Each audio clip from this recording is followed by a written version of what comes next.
Welcome student, welcome to my channel of management mindset. Let me discuss a third topic of competent party. इससे पहले हमने contract and type of contract discuss कर चुके हैं। अब हम कॉम्पिटेंट पार्टी को डिस्कस करेंगे, तो आप मेरे साथ ही नोट्स बनाते चले जिससे आपको भी कोई प्रॉब्लम ना है, और किसी को कोई भी डाउट है या प्रॉब्लम है वो कमेंट सेक्शन पे अपना प्रॉब्लम पूछ सकता है। तो लेट वी टाइम को वेस्ट ना करते हुए हम अपना टॉपिक डिस्कस करते हैं।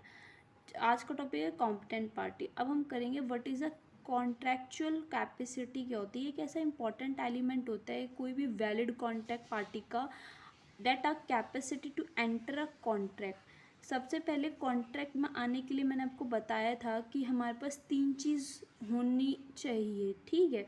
एक तो वो पर्सन मेजोरिटी में होना चाहिए, ठीक है। एक तो वो क्वालिफाई होना चाहिए, एक वो साउंडेड माइंड का होना चाहिए।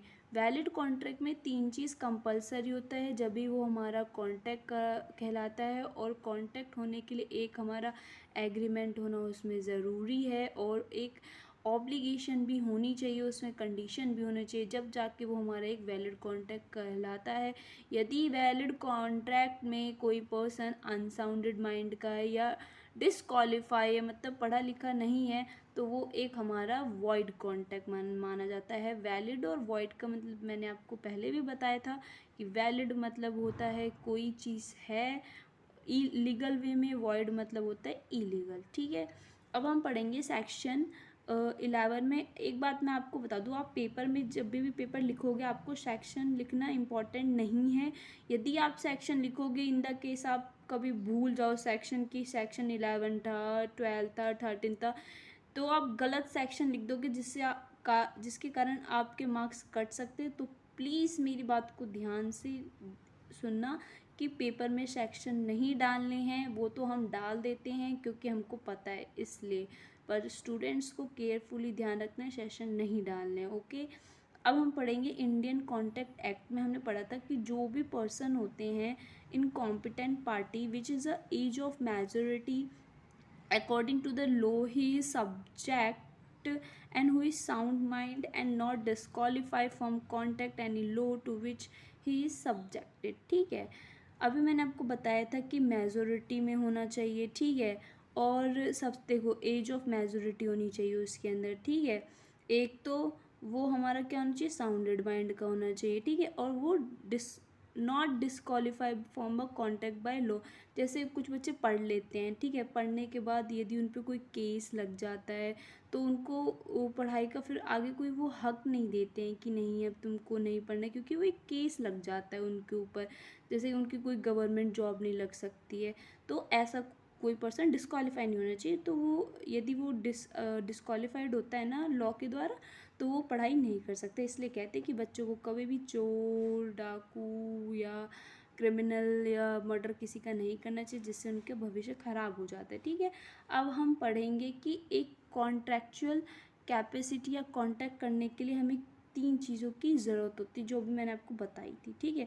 पेपर में कॉन्ट्रैक्चुअल पार्टी के बारे में आएगा ना, तो सबसे पहले कॉम्पिटेंट पार्टी के बारे में आएगा, तो सबसे पहले आप उसकी डिफ़ाइन करोगे कि हाँ भाई उसमें कॉन्ट्रैक्चुअल कैपेसिटी होती क्या है। वो लिखने के बाद आप इंडियन कॉन्ट्रैक्ट एक्ट के बारे में बताओगे, उसके बाद आप इन तीन चीज़ों को एक्सप्लेन करोगे कि माइनर क्या होता है, पर्सन ऑफ अनसाउंडेड माइंड क्या होता है, and person of disqualified by any law which they are subjected.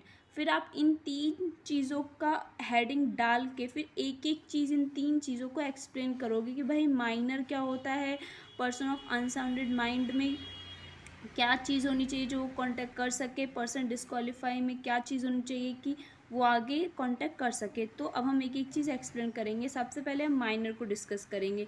अभी हमने बताया था कि a minor is a person who has not completed 18 year age. Minor contract minor कभी भी एक चीज़ याद रखना, माइनर कभी भी कांटेक्ट नहीं करता है। यदि माइनर कांटेक्ट करता है तो वो एक इलीगल माना जाता है। यदि कोई पर्सन उसके साथ कांटेक्ट कर लेता है और माइनर उस पर कोई केस करता है, तो माइनर पे कोई भी दबाव नहीं होता है, मेजर को ही सारा अपना फंड एनीथिंग एल्स सब कुछ उसी को ही भरना पड़ता है, इसलिए माइनर कभी भी कॉन्टैक्ट नहीं कर सकता, आप ये ध्यान रखना, ठीक है। Minor agreement clearly state that minor is not competent to contact if a person enter into a contact with a minor such that a contact is void। यदि माइनर, देखो मैंने अभी आपको बताया था ना कि जो माइनर होता है वो कभी एग्रीमेंट नहीं कर सकता है, यदि वो कांटेक्ट करता है ना, पर्सन देखो क्लियरली स्टेट दैट किया गया है सेक्शन 11 में, जो माइनर है इज़ नॉट अ कॉम्पिटेंट, ठीक है, वो एक कॉम्पिटेंट पार्टी नहीं है। देखो एक होता है इनकॉम्पिटेंट, इनकॉम्पिटेंट मतलब वो वॉइड है, ठीक है। कॉम्पिटेंट मतलब कि वो चीज़ है, ठीक है। देखो मतलब कि कॉम्पिटेंट मतलब होता है, कॉम्पिटेंट में आपका आ जाता है जैसे क्या कहते हैं, मेजर, साउंडेड माइंड, क्वालिफाइड, ठीक। और इनकॉम्पिटेंट में आपका आता है क्या कहते हैं, माइनर, अनसाउंडेड माइंड, डिस्क्वालिफाइड, ठीक है। देखो ये क्या लिखा है, clearly stated a minor is not competent to a contract, वो कॉन्टैक्ट नहीं कर सकता है। If a person enter into a contract with a minor such then such a contract is void. यदि माइनर कोई भी कॉन्टैक्ट करता है तो वो एक वॉइड कहा जाता है। बच्चा देखो एक चीज़ बताऊँ, जैसा मैंने आप लिखा है ज़रूरी नहीं, बस आपको समझ में आना चाहिए, आप अपने मन से भी लिख सकते हो, ठीक है। हेडिंग डाल के आप माइनर के बारे में, आपको बस समझ में आना चाहिए। अब आपने हेडिंग डाल दी माइनर की, ठीक, अब आप उसमें लिख दो कि भाई माइनर, अपने मन से बना कि भाई माइनर एग्रीमेंट नहीं कर सकता है, माइनर को कोई भी रिस्पॉन्सिबिलिटी नहीं होती कि वो कांटेक्ट करेगी। ज़रूरी नहीं है कि यही रट्टाफिकेशन करके लिखना है, अपने मन से बना के लिख सकते हो, ठीक है। फिर दूसरी चीज़ है हमारा law protect the minor since minor need protection because have no experience and legal issue involve in a contact. देखो यदि जो माइनर है कॉन्टैक्ट कर भी लेता है तो उस पर कोई केस नहीं कर सकता है, क्योंकि उसके पास कोई एक्सपीरियंस ही नहीं होता है। पहली बात, उसको एक तरफ से उसको प्रोटेक्ट करने की ही कोशिश की जाती है, ठीक है। और सारा मेजर पे ही ब्लेम डाला जाता है, क्यों, क्योंकि वो 18 ईयर्स से कम है, ठीक है। A minor receive a benefit of action is not a bound of any obligation और answerable है for any action. The laws goes extent that even no enter to a contact and telling a lie। देखो जो minor है, मैंने अभी आपको क्या बताया था, माइनर सारे रिसीव कर सकता है बेनिफिट को, ठीक है। उस पर कोई भी बाउंडेशन नहीं होती है, कोई भी उसकी जिम्मेदारी नहीं होती, वो उसका जवाबदार नहीं होता है, क्योंकि माइनर को कोई रूल रेगुलेशंस कुछ कॉन्टेक्ट के बारे में पता ही नहीं है, ठीक है। फिर अब इसकी कुछ पोजीशंस होती है, जैसे agreement enter into a minor is all, यदि माइनर एग्रीमेंट करता है तो वो एक वॉइड होता है। माइनर कभी भी पार्टनर नहीं बन सकता है, माइनर कभी एजेंट नहीं बन सकता है, ना वो शेयर होल्डर बन सकता है, ना वो एक कोई पार्टनर की पोजीशन ले सकता है, ठीक है। ना वो लाइबिलिटी के लिए जो भी उसको कर्जा होता है उसके लिए भी वो बिल्कुल वो नहीं नेसेसरी नहीं होती है उसके लिए कि तुमको भरना ही है, ठीक है। ये होती है उसकी कुछ पोजीशंस, ठीक है। इसके बाद हम पढ़ेंगे पर्सन ऑफ अनसाउंडेड माइंड, ये हमारा दूसरा है। हम माइनर, देखो हम इधर हम माइनर वाली चीज़ को क्या कर चुके हैं, कंप्लीट कर चुके हैं, ठीक है। अब हम पढ़ेंगे person of unsounded mind is a दूसरी चीज़, ठीक है। दूसरा topic, person of unsounded mind, any person with a unsounded mind in competent to a party only a person of sounded mind. देखो जो साउंडेड माइंड वाले पर्सन होते हैं ना, सिर्फ वही कांटेक्ट कर सकते हैं, अनसाउंडेड माइंड वाले कांटेक्ट नहीं कर सकते, ठीक है। अब हम पढ़ेंगे इसमें कितने टाइप के अनसाउंडेड माइंड आते हैं। देखो एक तो इडियट, ठीक है, लॉन्टिक, ड्रंकार्ड, ठीक है, हाइपोटिज्म, ठीक है, हिप्नोटिज्म, मेंटल डिके, ठीक है। अब इडियट, एंड इडियट इज जो पर्सन बचपन से ही कम दिमाग का होता है, वो कभी कांटेक्ट नहीं कर सकता, इतना चीज़ तो बच्चा तुमको भी पता है, ठीक है। लॉन्टिक क्या होता है, वो पर्सन जो एक अपनी मेंटल पावर को ही खो चुका है किसी बीमारी की वजह से, एक्सीडेंट की वजह से, उसे हम लॉन्टिक कहते हैं, वो भी कभी कांटेक्ट नहीं कर सकता है। एक ड्रंकार्ड, जो हमेशा बिल्कुल नशे में रहता है, वो भी कभी कांटेक्ट नहीं कर सकता है।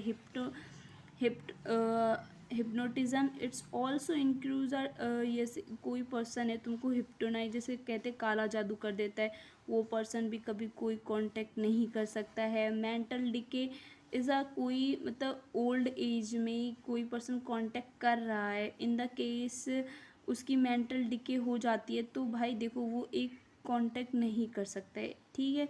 कांटेक्ट ओनली 60 एज तक ही रहता है, ठीक है।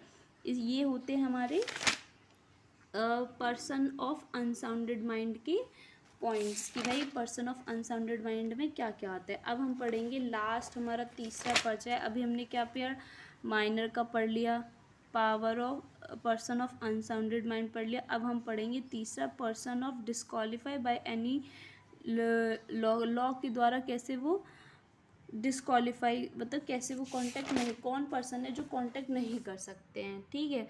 अब है देखो, if a refer to statutory disqualify impose on certain person respect to the capacity to contract, कौन पर्सन है जो कांटेक्ट नहीं कर सकते, जैसे एलियन पर्सन मतलब एनिमी जो अजनबी लोग होते हैं मतलब बाहर कंट्री के होते हैं वो कभी भी कांटेक्ट नहीं कर सकते। इंसॉल्वेंट पर्सन कभी कांटेक्ट नहीं कर सकते। कन्विक्ट कोई क्रिमिनल पर्सन भी कांटेक्ट नहीं कर सकता है, ठीक है।